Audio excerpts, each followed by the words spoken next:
Hello everybody and a good day to you all. Today I am talking about Obi-Wan Kenobi, Season number 1, Episode number 1, and Episode number 2, Part 1 and Part 2. This is the Disney Plus original series, and you're pretty much following Obi-Wan Kenobi and his life now, what he's doing now after Order 66. Where he's at now, his mindset, and he's a broken man. Now, he's watching over Luke and making sure he's okay, so as well, too.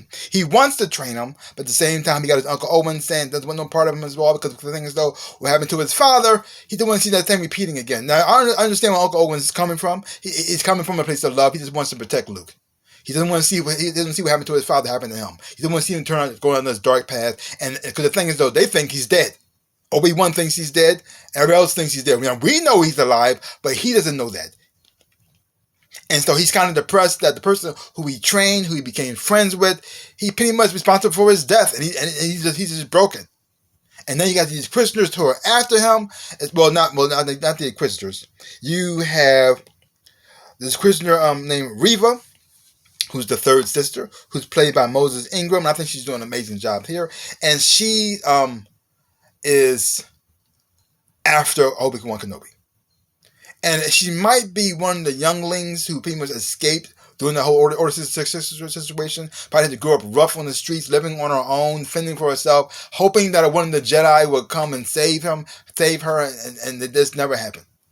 And then the Inquisitors came, took her up, and that's now she's evil. And she's at a vulnerable place, and they got her. And the show takes you to places where I didn't think it was going to go. Like, I didn't think we were going to see little Leia. I didn't think we were going to see her at all. But we got to go see a little Leia as a young child, and we got to see her sort of kind of using the Force a little bit too to get sort of like read people and use their insecurities against them, which is kind of messed up. Also very interesting as well too, because you also makes you think how she was as a politician. How she used her like a little bit of that as well too. People got to get into their heads. The people, the kind of sway people to kind of get the follow the degree of the law that she wants to get put out there. Maybe. I don't know. Did she like force push anybody like by mistake or by accident? And the only part, and the girl who plays her, Vivian Blair, is doing an amazing job. She looked like she pretty much channeling Carrie Fisher through her performances as well too. That you can see her and say, yeah, that's a young Carrie Fisher right there. I can kind of see that. The only time I didn't buy it when they had her running away from the bad guys and they couldn't catch her, which I thought was kind of weird. I was watching this little slow kid running around. And, even though they try to do like this kind of like a little cool like Jedi like slide in a way, it still it wasn't believable enough to like they think these guys couldn't catch her pretty easily. But just watching the whole journey with Obi-Wan and watching him slowly turn back to going back being a Jedi, who he hasn't even used his powers in a long, long time. So even though he is the Jedi and he is pretty powerful, but his powers have diminished over time. I mean, if you haven't, like I said, if you don't use it, you will lose it. I mean, it's there. It's just you just gotta learn how to reawaken it again, and also seeing how he meets Leia and the circumstances around it. Also understands why Leia would try to find him in the first place, which leads them to because the thing is though, because of this situation, it caused her to trust him and understand who he is and what he's capable of. And so when she sent off R2-D2 to go after him, it makes perfect sense now how things coming together.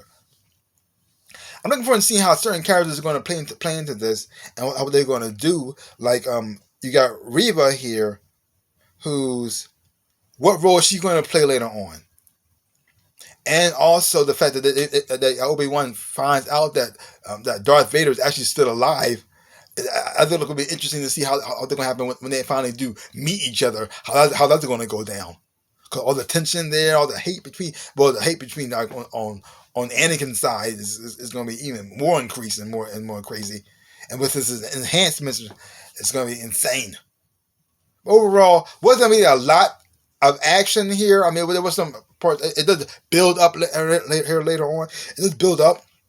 It has a little bit of a slow build with the tension, but it was very intense.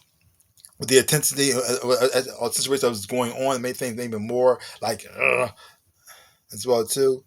Watching Obi-Wan slowly building himself back up as well too. Also get introduction to other characters as well too. Like we had introductions to Flea, Well, I'm calling him Flea, but he was the bad guy in the situation right here too. When I first saw him, I said, "Wait a minute, Red Hot Chili Peppers? What is going on right here?" But he did. I think I actually really enjoyed his performance as well too. Also got introduced to the Kumail Nanjiani's character, Haja, I think I say his name. He also is he's a con man who's pretending to be a Jedi and helping people get. I mean, he's thinking though he's helping people by pretending to be a Jedi, and then he charges them for that as a little bit of a fee to help them get to like the safe haven at the same time by putting on a show and make them think, oh my God, he's so powerful. But the people who he's negotiating with are the people who he's working with at the same time. It's so messed up.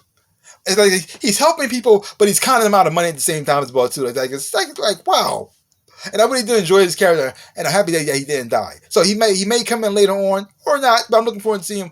If he does, I'm looking forward to see what role he's going to play in later on in his pictures as well too. Now that we all know that he's a fraud. So great first start to the show. Looking forward to seeing where it's going to go from here, because this is only going to be one season of this, and I think only going to be six episodes. So far, so good. I'm in. So, it's also special effects wise, and all the CGI of that and scenery in the background of that is also done quite well as well too. Very stunning. Even when they're on Tatooine, when Mosey does stand, it still looks pretty good. So, leave your comments down below. Let me know what you thought about these two episodes of Obi-Wan Kenobi. If you haven't watched it, check it out for yourself. Hoping you watch it, you would enjoy it. Have fun watching it too.